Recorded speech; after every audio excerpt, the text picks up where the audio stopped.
I'm here with Catherine Wedd, who's the MP for Tuki. Kia ora, Catherine, and thanks for joining me. Kia ora, Andrew. Thank you for having me. Yeah, it's good to see you. And we were just saying a moment ago that your life has changed. You've been an MP for what, you well in your term now. And so how's everything been going? Yeah, well, it's been a year now, just over a year since the coalition government formed, and it's been going really well. Obviously, we have our electorate work here, and we've got our office open, and we have a lot of constituents coming in to our Tuki office, and we're really making a difference here in Hawke's Bay. But of course, we've got our wider agenda as a government. We came in with a very clear mandate to strengthen the economy, build better infrastructure, restore law and order, and ensure that we have better health and education. So we've been moving really quickly as a government, and we've achieved a lot in the first year. We've certainly had the hammer down, and we are going right through to Christmas, and we've got a lot of legislation which we'll go through this week as well, just to end off the year with a lot of delivery. So it's been a good year, and I think it's been a good year for Hawke's Bay. In my maiden speech on the 31st of January, I said that I wanted to achieve three things for Hawke's Bay. One of them was ensuring we get that 4-lane expressway up and operational. And so it has been amazing to see diggers on site, hard hats, shovels, and we're away. So that'll start construction next year because we, of course, are a government of action and delivery. So it's really good to see that.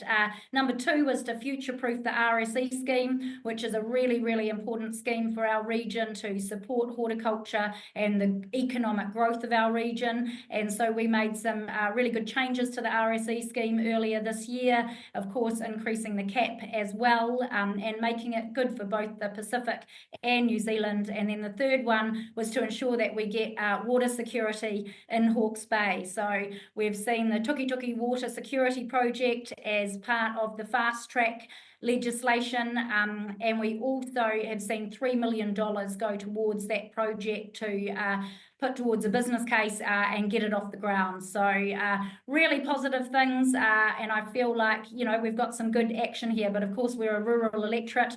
We're certainly backing our farmers and our growers and the economy that makes us move here. So it's been really, really good, and I feel it's been a great first year in government. Yeah, now one criticism that has been leveled at your government is that you've undone things rather than done things, and that the focus has been like cancelling the ferries, changing the health system, and that. Is that unfair criticism?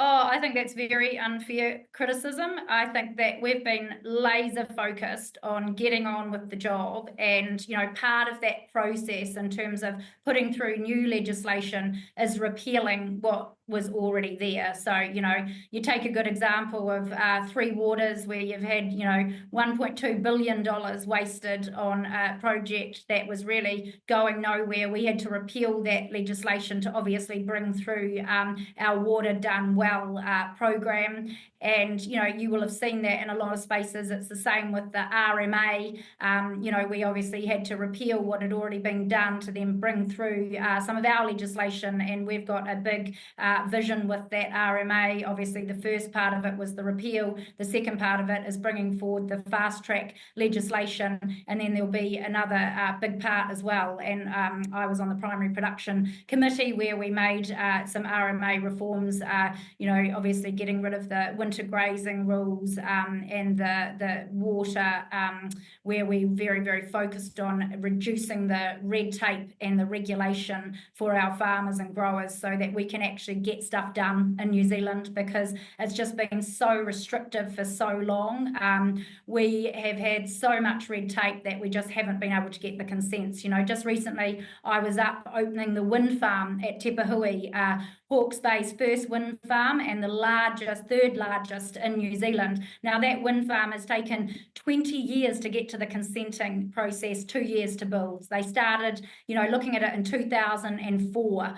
We need to get these renewable energy farms built in New Zealand, and the consenting is taking far too long. So we are laser focused on consenting things, and getting infrastructure built in this country, because we're in a major infrastructure deficit. So no, we've certainly had the accelerator down, and we are moving quickly. So obviously there were some tough decisions to make at the start.